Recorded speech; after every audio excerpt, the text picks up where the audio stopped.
আসসালামু আলাইকুম এভরিওয়ান। আবারও একটি রেসিপি নিয়ে হাজির হয়ে গেলাম। আমাদের উত্তরবঙ্গের একটি বিখ্যাত খাবার হচ্ছে ডিম তেলানি। সেটাই আজ তৈরি করে দেখাবো, যেটা খেতে দারুণ মজা। তো চলুন শুরু করা যাক রেসিপিটা। চুলায় একটি কড়াই বসিয়ে তাতে পরিমাণ মতো তেল দিয়ে দিলাম। তেলটা গরম হয়ে এলে দিয়ে দিলাম 2 টুকরো দারুচিনি, 2টা মুখ ফেটানো এলাচ। হালকা একটু ভেজে নেওয়ার পর এতে অ্যাড করে দিলাম মিডিয়াম সাইজের 3টি পেঁয়াজ কুচি। পেঁয়াজটা সফট হয়ে এলে এখানে 1 চামচ রসুন বাটা, হাফ চামচ আদা বাটা অ্যাড করে দিয়ে দিলাম। এবারে একটু নেড়েচেড়ে লালচে করে নেব।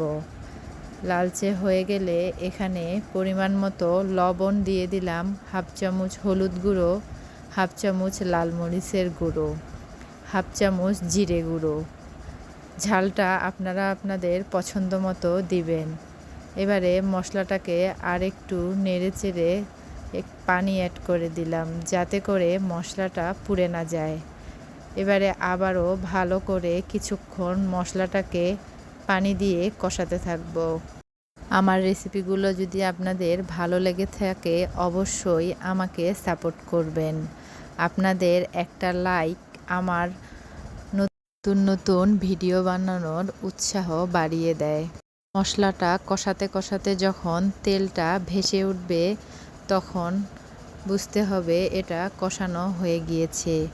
এখন এতে অ্যাড করে দিব পানিটা একটু বেশি পরিমাণেই দিতে হবে, কারণ এই ঝোলেই ডিমটা রান্না হবে। ঝোলটা ফুটে এলে এতে অ্যাড করে দিতে হবে ডিম। এখানে আমি একটি একটি করে ডিম আলাদা আলাদা ভেঙে দিচ্ছি। এখানে আমি মোট 4টা ডিম দিয়ে দিচ্ছি। আপনারা যদি ডিম আরও কম বা বেশি দেন সেক্ষেত্রে মশলার পরিমাণটাও কম বেশি করে নেবেন। তারপর আমি ঢেকে দিলাম। ঢেকে দেওয়ার পর অপেক্ষা করব 6 থেকে 7 মিনিট। 7 মিনিট পর ফিরে এলাম। এখন একটু আলতো করে চেক করে দেখতে হবে নিচে লেগে গেছে নাকি। দেখুন ডিমগুলো কিন্তু একটুও ভেঙে যায়নি।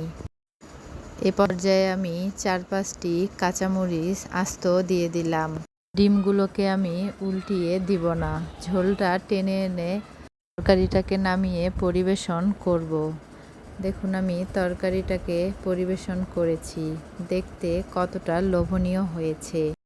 তৈরি হয়ে গেল উত্তরবঙ্গের জনপ্রিয় একটি খাবার ডিম তেলানি। খেতেও কিন্তু দারুণ মজাদার। আজকের মতো এই পর্যন্ত। ইনশাল্লাহ আবারও হাজির হব নতুন কোনো রেসিপি নিয়ে। আল্লাহ হাফেজ।